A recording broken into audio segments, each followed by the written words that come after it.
Welcome to Stories of Impact. In every episode, we travel the world to explore intersections of science and spirituality. I'm your host, writer Tavia Gilbert, and along with journalist Richard Sergey, every first and third Tuesday, we look through a new lens at old traditions, hear from new generations as they dream up innovative solutions, and learn new ways to make sense of modern life.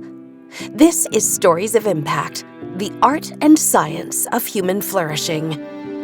Usually, Stories of Impact brings you just that, stories. But today, we're offering a different take. When we spoke recently with Dr. Sean Westwood, Associate Professor of Government at Dartmouth College and the Director of the Polarization Research Lab, we knew we wanted to share the conversation with you as quickly as possible because it speaks so directly to the current moment. So let's jump right in. Here's Dr. Westwood. I study American politics and how partisan conflict manifests in the United States, its consequences, and its origins. What sparked his interest in the political science of partisan conflict? There were individuals in my peer group who were making judgments about others solely on partisanship. So, determining whether or not they wanted to have lunch with someone or spend time with them. And that seemed to be troubling to me, but perhaps indicative of a larger pattern. Obviously, it's the case that as an academic, sometimes we live in a bit of a bubble. So I was really interested in if what I was observing was a larger phenomena in the country or just something that was happening among hyper-motivated partisans. And that really started the research projects that have led to where I am today. What is the picture of partisanship in America today? It is the case in the US that not everyone votes. And of those subset who do vote, not everyone affiliates as a partisan. So some will say that they're Democrats, some will say that they're Republicans. About 30% will say they're Democrats, about 25% will say they're Republicans. If you actually probe those independents, the vast majority, about 90%, will say, well, I'm closer to the Republican Party or I'm closer to the Democratic Party. And those 10% who say that they're independent and don't lean towards one party or the other tend to just be super disengaged folks. So partisanship you can just define as if you self-label as a Democrat or a Republican, but it's often the case when doing analysis or when looking at the data, you need to also group those who would say that they're independents, but who really behave like Democrats or Republicans. What's his definition of polarization? In terms of polarization, I think there are three general ways that you can think about it. So one is ideological. Do you take a position that is to the extreme left or to the extreme right, and are others on the other side of the aisle taking the inverse position? And is that growing over time?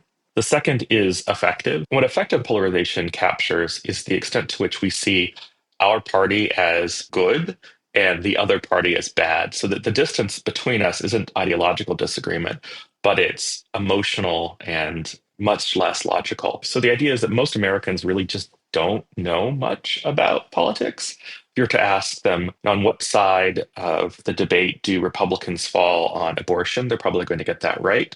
But if you're to ask them on what side of, let's say, land use do Democrats fall, they're probably going to get that wrong. So we're in a world where Americans don't know very much about policy, but at the same time have very strong tribalistic connections to their party. And then I think the third way of thinking about polarization is just cultural, right? Like, are we dividing on issues outside of the political domain? But I think that most meaningful at the moment is probably effective because there's concern that effective polarization will motivate people to push back against democratic norms or engage in political violence or perhaps back away from the core principles of our country. To clarify, Dr. Westwood is referring to affective with an A, affective polarization.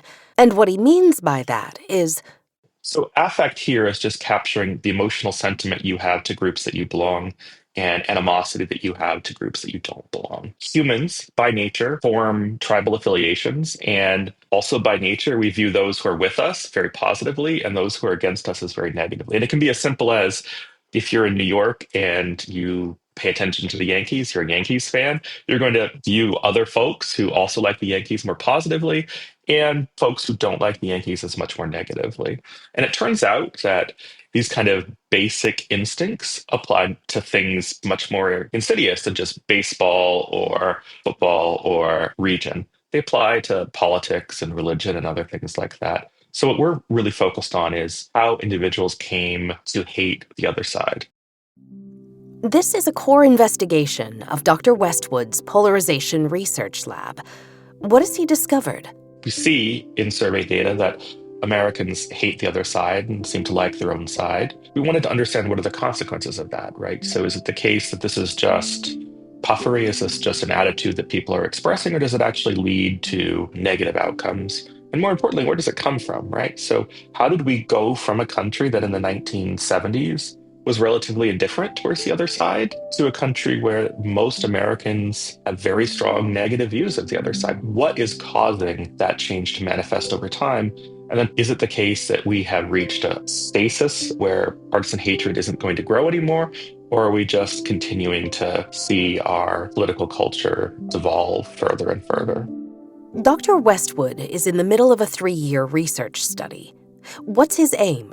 There's, I think, a lot of American exceptionalism out there. We tend to think that what's happening to us is special, that our political system is special. And I don't know if that's the right way to think about it. So there's a view that democracy is a consistent enterprise, and that the threats that we're facing in this country are just a function of democracy, not necessarily a function of the profile or the nature of political conflict here. We wanted to figure out, are the problems that Americans are observing in their government an indication of our special situation as Americans, or are they just challenges inherent to democracy? And to do that, we're collecting really robust data on partisan animosity, so effective polarization, support for democratic norm violations, support for partisan violence in the US and in 5 countries across the globe. And we were really strategic in selecting these countries.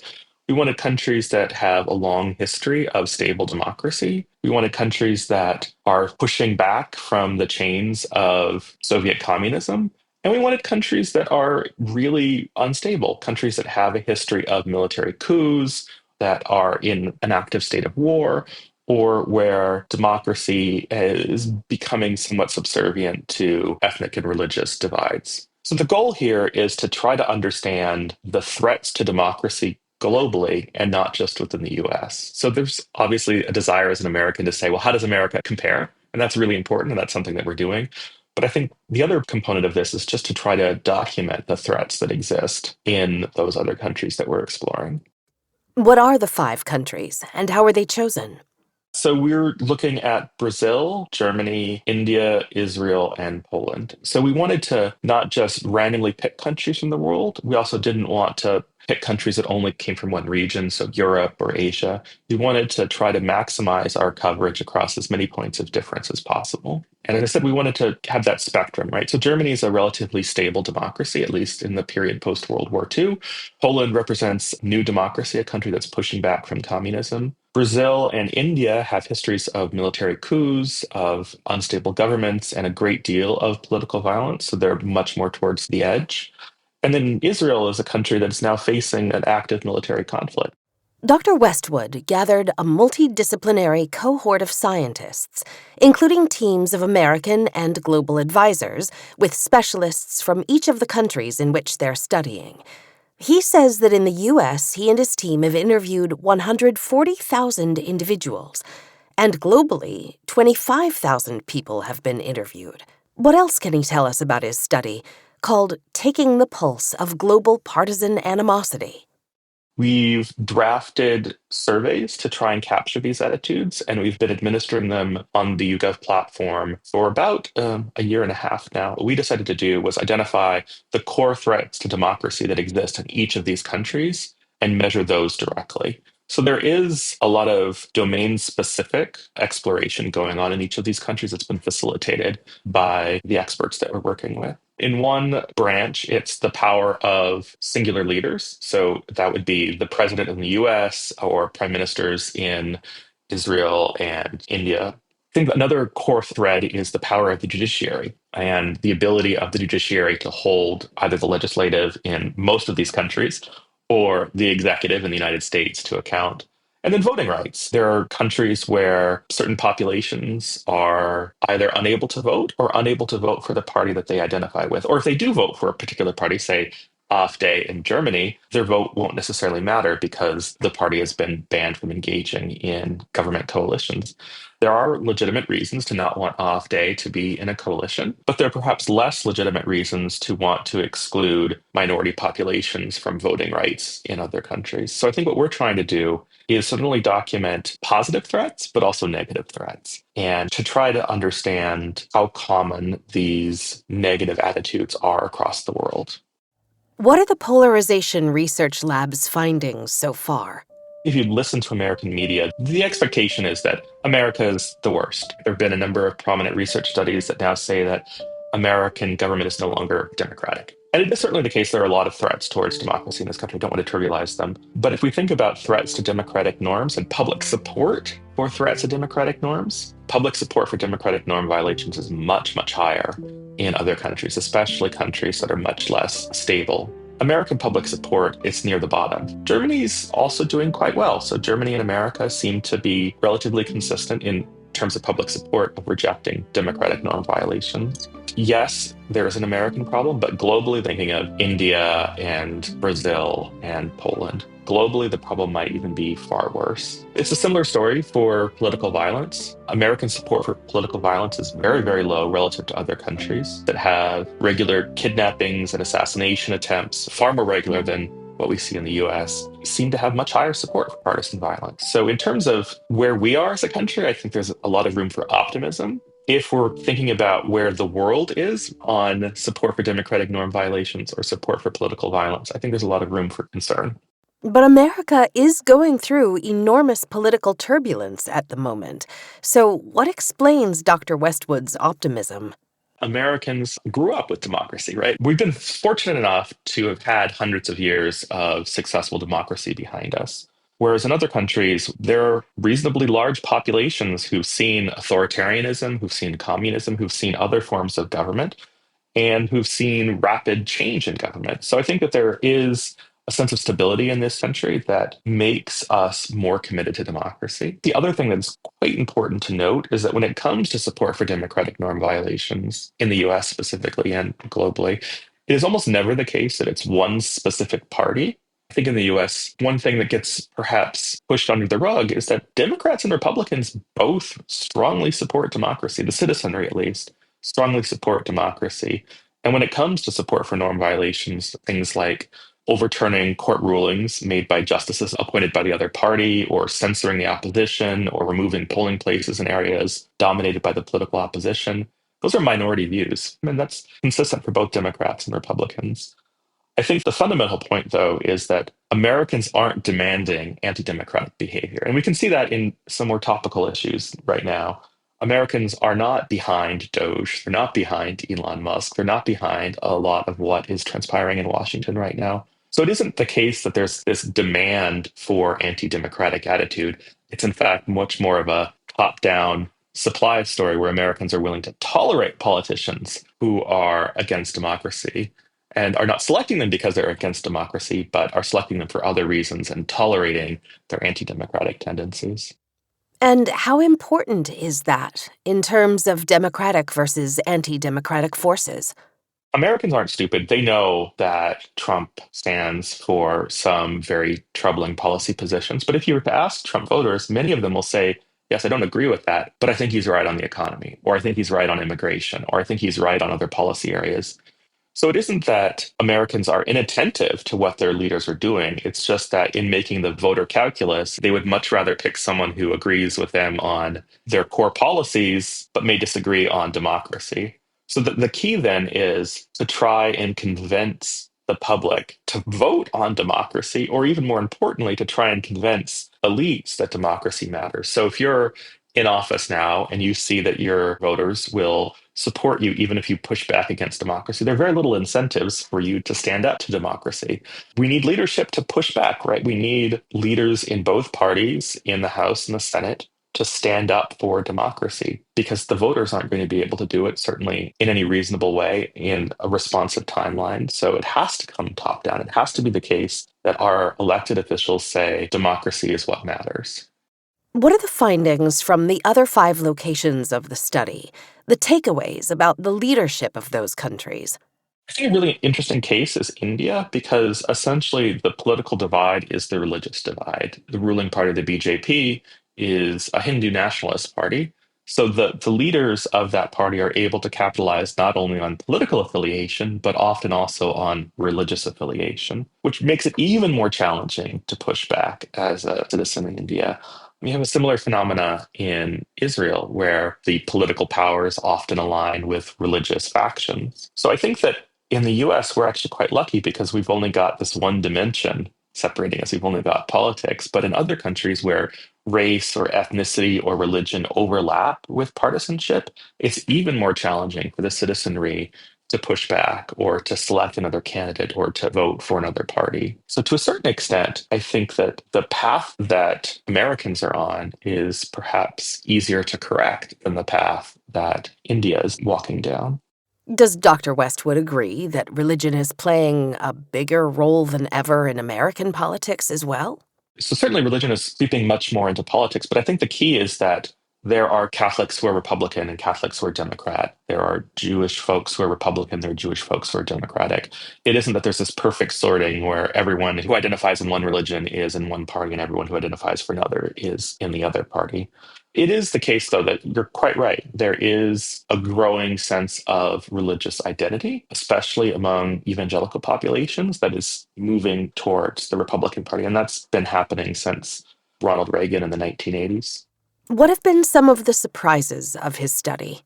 The really surprising thing globally is that Americans are much more polarized on affective lines than other citizens, but that does not manifest with higher levels of support for democratic norm violations and political violence. And I think the reason for that is that the two-party system in America is very odd. If we look at the other countries under exploration, the parties are much more competitive. They're multi-party states. And I think that the key lesson there is that multi-party states make it much harder to identify a singular opposition. And as a consequence, makes it much harder to hate just a single group of individuals for their partisan affiliation. So I think it's quite surprising how, even in countries that are undergoing significant turmoil, effective polarization seems to be less meaningful than it is here in the United States. It's also quite surprising how stable these results are over time. So there are a lot of major events that transpire day to day, week to week, month to month. But it does seem as if support for democracy, support for political violence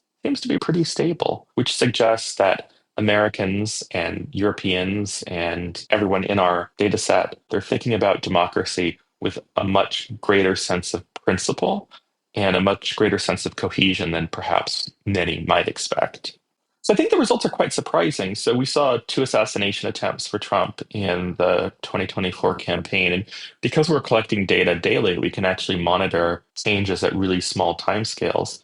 And we actually found the opposite, I think, of what most in the pundit class were worried about. We found that in response to the first assassination attempt, Republicans specifically did not grow to endorse violence. In fact, it was quite the opposite. Republicans became much less supportive of political violence, political murder especially, with it dropping to essentially zero. And that's not true just for Republicans, but also for MAGA Republicans.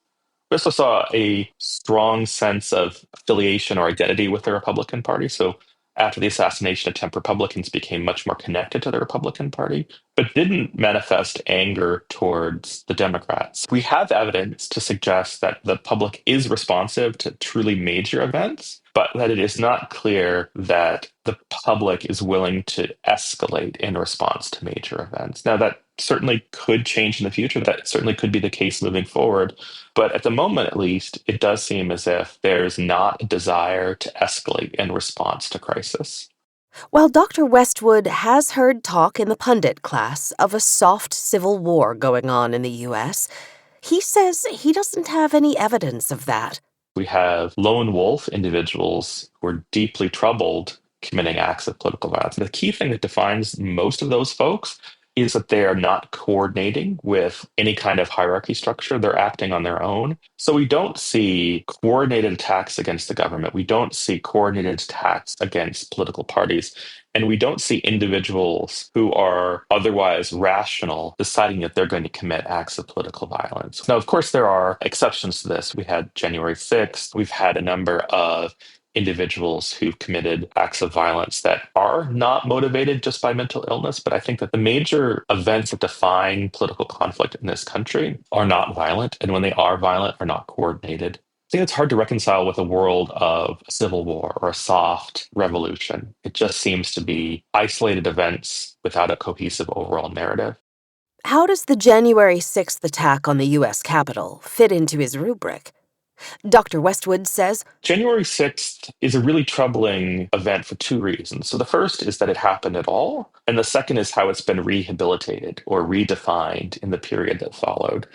So there are a number of really prominent folks in the media who have successfully redefined the event, along with Donald Trump himself, as patriots protesting and supporting the country, and really do gloss over the deaths that occurred, the assaults that occurred, the property damage that occurred. So is January 6th an example of really troubling political violence? Yeah, absolutely. Is it an example of an isolated event that has not led to future events? I think also, yeah, absolutely. So there really was a risk that January 6th would have been more than what it was, that it would have manifested with conflict on the 7th, the 8th, the 9th, right? That there would have been extreme pushback against the government. There would be localized events across the country, but we just didn't see that. There was an effort to kidnap Gretchen Whitmer in Michigan, but that was stopped. And other than those two events, we have not seen any kind of coordinated attacks against our government institutions. So I think that January 6th was troubling, but it didn't become a watershed moment. It didn't become an inflection point where the public starts to become more violent. would he call it an outlier? So I would call it an outlier in objective terms, but I don't think that I would want to use that term more publicly just simply because I think people would misinterpret it to suggest that it wasn't important. So I think it was very, very important, but it is not something that has happened with any regularity or something that I think is indicative of overall patterns in this country. So methodologically, intellectually, it's an outlier, but still one worthy of a lot of attention. What does the data reveal about the American experiment that prevented January 7th, 8th, 9th? We do find that between 1% and 2% of the American population is willing to support political violence, willing to stand behind political violence. But they're dispersed. There aren't clusters of these folks in Chicago or New York. We have lots of folks who are willing to support political violence, but they're in communities all across the country and aren't aware of one another. So there's really no ability to act in a coordinated way. I think that's really the primary explanation for why we didn't see further violence on the 7th and the 8th. A lot of the folks who showed up on January 6th did have some sense that they were going to question the election outcome, that they were going to march in the Capitol. But a lot of them were kind of sucked into the event, were drawn into the Capitol by others who were leading the assault. We just didn't have that kind of leadership emerging elsewhere. So I think that the biggest explanation is that these folks are diffuse and disconnected. Now, that of course does suggest that it is possible for them to come together, right? It is possible for them to grow some kind of hierarchy. It is possible for them to grow some kind of cell-based structure, but we just don't have that right now. Is the possibility of January 6th sort of violence present in the other places he studied? There are much more organized groups in Germany, in Israel, and in India that have conducted political violence, thinking about AfD in Germany or fundamentalists in both Israel and India. And that poses, I think, a much more serious threat. And that's also recorded in the data. So in the US, we have 2% of Americans willing to support political violence. That number goes up to somewhere around 20% in India. So there are places where there is this coordination structure in place and where public support is much higher. And I think both of those things are a consequence of observing political violence, but also a cause of future political violence. So there's, I think, much more reason to be concerned globally about the threat that political violence poses and the willingness of the population to support political violence. By using other countries in his study, does it help Dr. Westwood understand the U.S. better?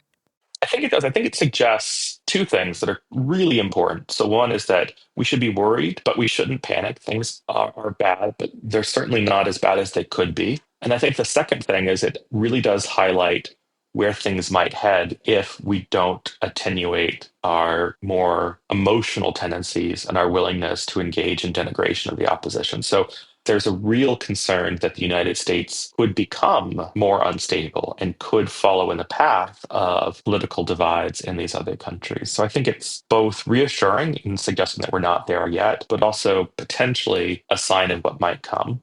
Are there interventions and policy prescriptions that will come out of his research? One of the things that we've learned is that this is a really hard thing to change. It's really hard to convince Americans to have a different view of the opposing party. And that's primarily because when you have a positive encounter, that's often just drowned out by social media or by cable news. And this is the case in all countries. Bottom up change is probably going to be really, really challenging. We can artificially construct positive encounters, positive messaging campaigns, create incentives to get along.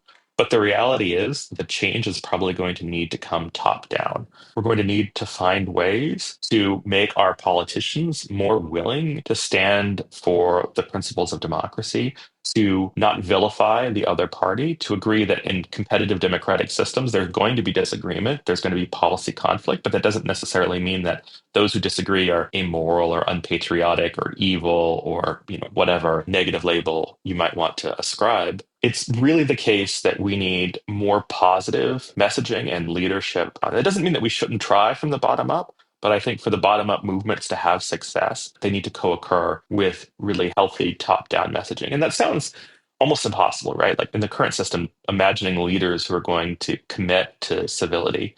But we've seen it. There was a really prominent initiative run by the National Governors Association in the United States by Spencer Cox, who was the governor of Utah.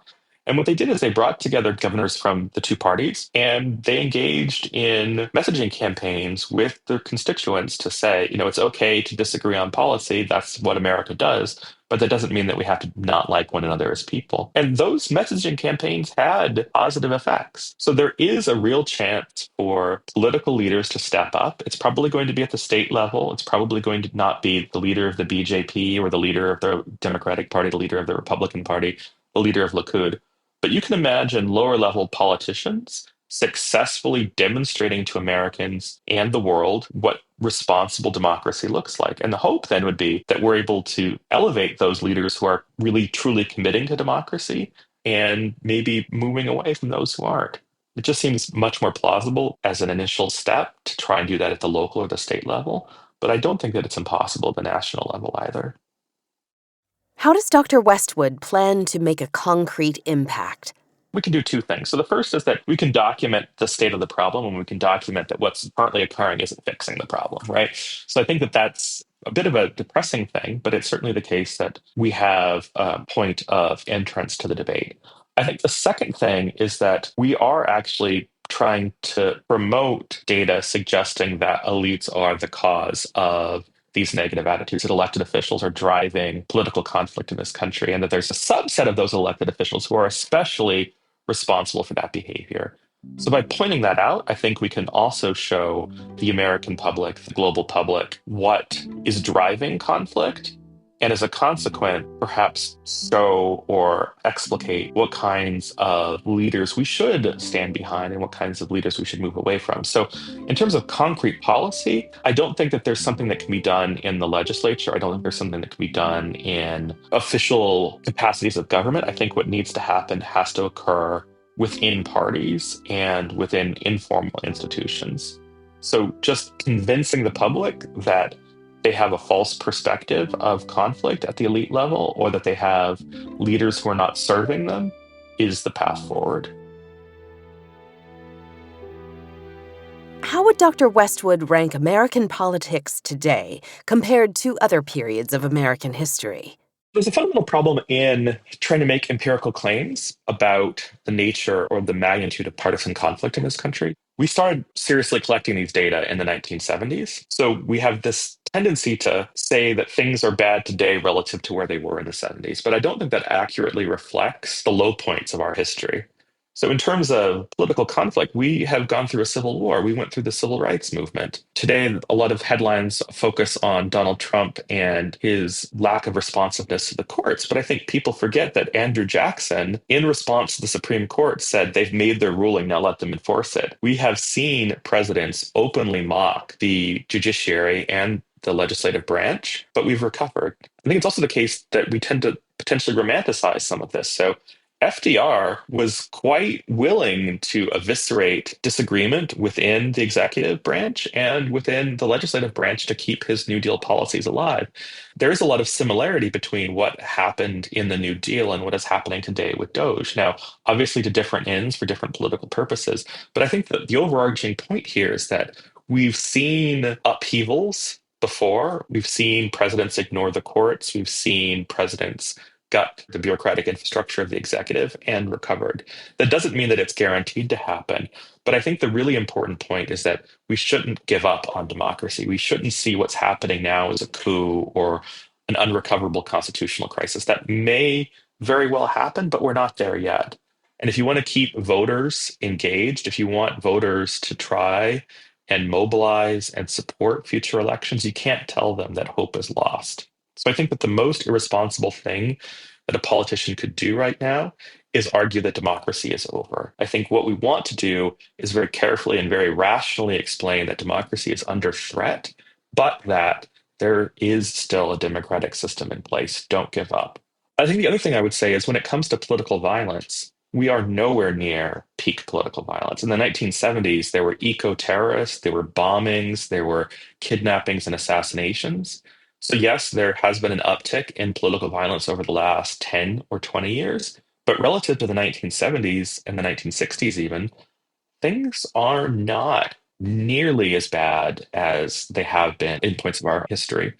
I'm not convinced that American government is insulated from non-existence or democracy is so fixed that it won't be removed. But I'm still really optimistic about our future and our ability to recover. Where does this sense of resilience in America's democratic framework come from? Americans love America. Even though Americans may have limited trust in government, they may hate members of the other political party, they still love America. They think that America is a great country and it's a country worth protecting. There is a desire for citizens to see this country succeed. And I think that's true overseas as well. In other countries, patriotism manifests in different ways. Patriotism means something different in Germany from what it means in the United States. But historical connection to democracy, and more importantly, the success that we've derived from democracy is really something that stands out in the minds of the citizenry. So, as much as we may have social inequality or income inequality, it is the case that the standard of living in the United States is much, much higher than it is in countries that have communist systems or authoritarian regimes. And that's something that Americans also are attentive to and observe. So I don't think there's a single component of our government or any democratic society that makes it likely to maintain or likely to dissolve. But the more history you have and the more tangible success that citizens can observe, I think the more successful and the more committed those citizens are to democracy. Is there a political marker that, if crossed, Dr. Westwood would turn from optimistic to pessimistic? There are a lot of folks who try to define bright lines in the sand, the point where we're a democracy and not a democracy. I think the only clear bright line for me is if we stop holding elections and if we stop free and open elections and we stop the transition of power. So if we didn't see free and open elections in 2026 or 2028, or if we didn't see a transfer of power in 2026, perhaps in the House, or 2028 in the presidency, the Senate, and maybe the House as well, then I would say that democracy is over. But I think that it's really challenging to say that an elected government is no longer democratic if a court decision is ignored, or if a group of bureaucrats is fired, or even if there are politically motivated investigations or penalties of law firms or past candidates. These are all incredibly troubling anti-democratic behaviors, but I don't think that they, even in some, say that democracy is over. The whole intent of studying polarization is to help reduce polarization. So what do we do at home and elsewhere? The point of studying this is to understand how bad things are and to ensure that things aren't getting worse. I think that the solution is really hard. The solution is to get citizens of the world to pay attention to what their government is doing, to pay attention to the good things that their government is doing, the bad things that their government is doing, and to be willing to say, I'm going to vote for someone potentially from the other party who is more committed to democracy than a member of my own party who's very much committed to the dissolution of democracy. That's a really hard ask. That's something that's against the more basic political instincts of a lot of citizens. But that's the path forward. You have to censure, you have to stop, you have to get anti-democratic elected officials out of office. And that sounds, as I said, it sounds really, really challenging, but I think it's hard to forget that the 2024 presidential election was very close. Trump won the popular vote, but the margin of victory was small. It is not as if it was a 1980s Reagan revolution. It was an outcome by the slimmest of majorities. And that's how we've seen the majority of the presidential elections over the last 20 years. So you just have to get a small subset of the American population to see democracy as important. And I think that the key thing to note there is that the Democrats tried to run on a democracy platform, but they didn't explain it very well. They said, you need to vote for democracy. Democracy's on the ballot, which is well and good. That's probably true. But to get the public to pay attention to that, you have to explain why. You have to say that you need to vote for democracy so that your standard of living is maintained, so that your kids will have a better quality of life than you, so that your retirement is secure, so that inflation goes down. And if you're able to make those kinds of arguments, well-informed, careful arguments, I do think it is possible to convince a substantially large enough portion of the American public to commit to democracy that election outcomes in the future very well might flip to more pro-democratic candidates. And I don't think that that means, not voting for Republicans, voting for Democrats. I think that there are a lot of folks in both parties who are very strongly Democratic. And I think that there are populists in both parties as well. And the last thing that we want is to go from a Republican populist to a Democratic populist, because I think that's just going to make it so that these kinds of extreme politicians and the extreme conflict that goes around them become the norm. I think what we need, honestly, is to go from a destructive candidate to a really boring, technocratic, effective political leader. We'll be back next week with a second timely interview with Dr. Kurt Gray, author of Outraged: Why We Fight About Morality and Politics and How to Find Common Ground. In the meantime, please help us make an impact and share the Stories of Impact podcast. You can get in touch at storiesofimpact.org. This has been the Stories of Impact podcast with an interview by Richard Sergey. Written and produced by Tavia Gilbert for Talkbox Productions. Assistant producer Oscar Falk. Music by Alexander Filipiak. Mix and master by Kayla Elrod. Executive producer Michelle Cobb. The Stories of Impact podcast is generously supported by Templeton World Charity Foundation.